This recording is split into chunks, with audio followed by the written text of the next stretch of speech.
Well, we took the long way home, but we finally got here. And I want to congratulate President Bush and remove any doubt about where we stand.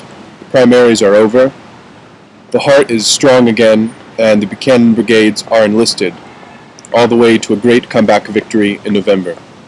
Like many of you last month, I watched that giant masquerade ball at Madison Square Garden where 20,000 liberals and radicals came dressed up as moderates and centralists in the greatest single exhibition of cross-dressing in American political history.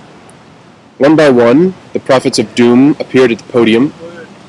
The Reagan decade, they moaned, was a terrible time in America, and the only way to prevent even worse times, they said, is to entrust our nation's fate and future to the party that gave us McGovern, Mondale, Carter, and Michael Dukakis. No way, my friends.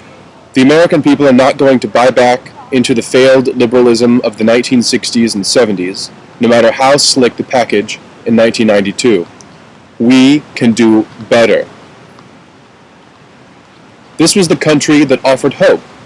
This was the place where dreams could come true, not just economic dreams, but dreams of freedom, justice, and equality. We all need to hope that our dreams can come true. I challenge you to make it happen because all our lives, not just mine, depend on it. We can do better. We meet at a special moment in history, you and I. The Cold War is over, Soviet communism has collapsed, and our values, freedom, democracy, individual rights, free enterprise, they have triumphed all around the world.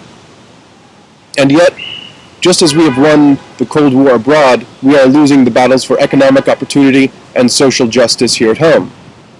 We will. They had come into LA late on the second day, and they walked up a dark street where the mob and looted. This isn't funny.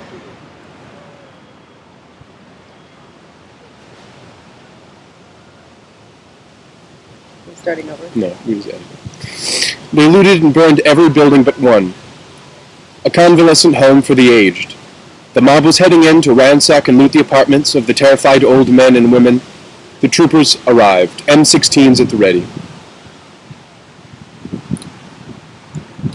The mob threatened and crushed, but the mob retreated. It had met the one thing that could stop it. Force, rooted in justice, backed by courage. We did.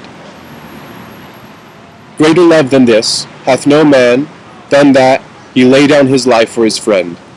Here were 19-year-old boys ready to lay down their lives to stop a mob from molesting old people they didn't even know. And as they took back the streets of LA, block by block, so must we take back our cities, and take back our culture, and take back our country. Tonight, 10 million of our fellow Americans are out of work, tens of millions more work harder for lower pay. The incumbent president says unemployment always goes up a little before a recovery begins. But unemployment only has to go up by one more person before a real recovery can begin. And Mr. President, you are that man. 20,000 liberals and radicals came dressed up as moderates and centrists into the greatest single exhibition of cross-dressing in American political history. We can hide from the change. God bless you. God bless America. So we can edit that in.